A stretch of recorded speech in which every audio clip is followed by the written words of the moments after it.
सूरज जी जरा जोर से हंस लीजिए।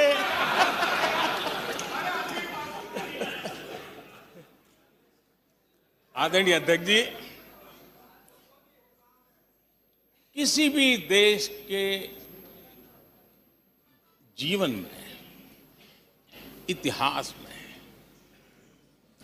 एक समय ऐसा आता है जब वो पुरानी बंदिशों को तोड़ करके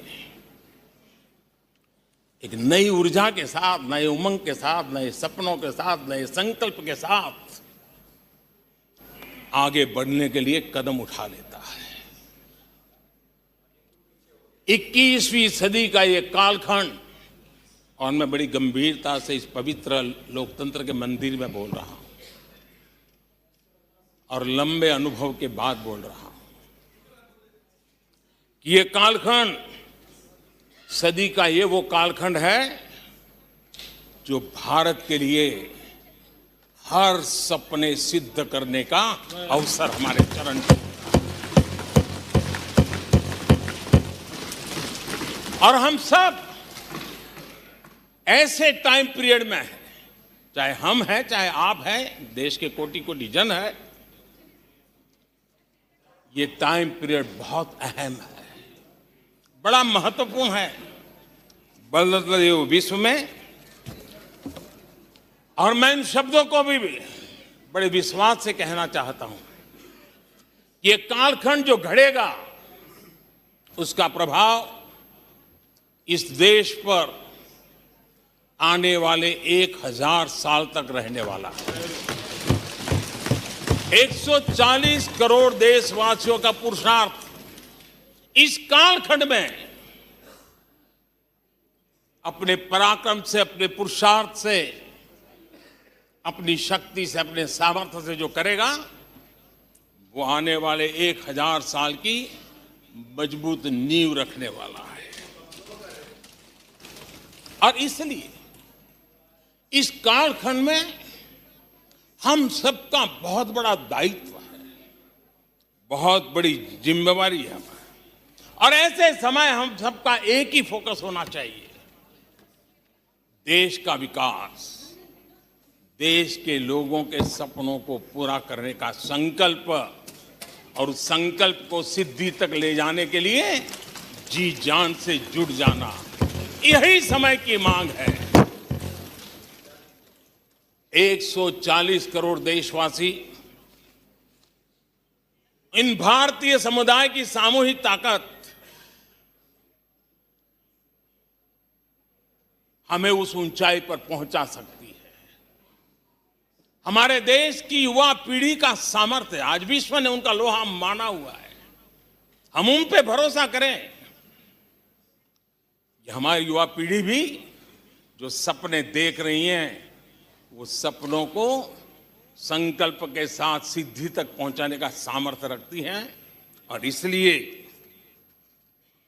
माननीय अध्यक्ष जी, 2014 में 30 साल के बाद देश की जनता ने पूर्ण बहुमत की सरकार बनाई और 2019 में भी उस ट्रैक रिकॉर्ड को देख करके उनके सपनों को संजोने का सामर्थ्य कहां है, उनके संकल्पों को सिद्ध करने की ताकत कहां पड़ी है, वो देश भली भांति पहचान गया। और इसीलिए 2019 में फिर एक बार हम सबको सेवा करने का मौका दिया और अधिक मजबूती के साथ दिया। आदरणीय अध्यक्ष जी, इस सदन में बैठे हुए प्रत्येक व्यक्ति की जिम्मेदारी है कि वो भारत के युवाओं के सपनों को, उनकी महत्वाकांक्षाओं को, उनकी आशा अपेक्षा के मुताबिक वो जो काम करना चाहता है उसके लिए हम अवसर दें। सरकार में रहते हुए हमने भी इस दायित्व को निभाने का भरपूर प्रयास किया है। हमने भारत के युवाओं को घोटालों से रहित सरकार दी है। हमने भारत के युवाओं को, आज के हमारे प्रोफेशनल्स को खुले आसमान में उड़ने के लिए हौसला दिया है, अवसर दिया है। हमने दुनिया में भारत की बिगड़ी हुई साख उसको भी संभाला है और उसे फिर एक बार नई ऊंचाइयों पर ले गए हैं। अभी भी कुछ लोग कोशिश कर रहे हैं कि दुनिया में हमारी साख को दाग लग जाए, लेकिन दुनिया अब देश को जान चुकी है। दुनिया के भविष्य में भारत किस प्रकार से योगदान दे सकता है, ये विश्व का विश्वास बढ़ता चला जा रहा है। और इस दौरान हमारे विपक्ष के साथियों ने क्या किया? जब इतनी सानुकूल वातावरण, चारों तरफ संभावनाएं ही संभावनाएं, इन्होंने अविश्वास के प्रस्ताव की आड़ में जनता के आत्मविश्वास को तोड़ने की विफल कोशिश की है। आज भारत के युवा रिकॉर्ड संख्या में नए स्टार्टअप लेकर के दुनिया को चकित कर रहे हैं। आज भारत में रिकॉर्ड विदेशी निवेश आ रहा है। आज भारत का एक्सपोर्ट नई बुलंदी को छू रहा है। आज भारत की कोई भी अच्छी बात ये सुन नहीं सकते। यही उनकी अवस्था है। आज गरीब के दिल में अपने सपने पूरा करने का भरोसा पैदा हुआ है। आज देश में गरीबी तेजी से घट रही है।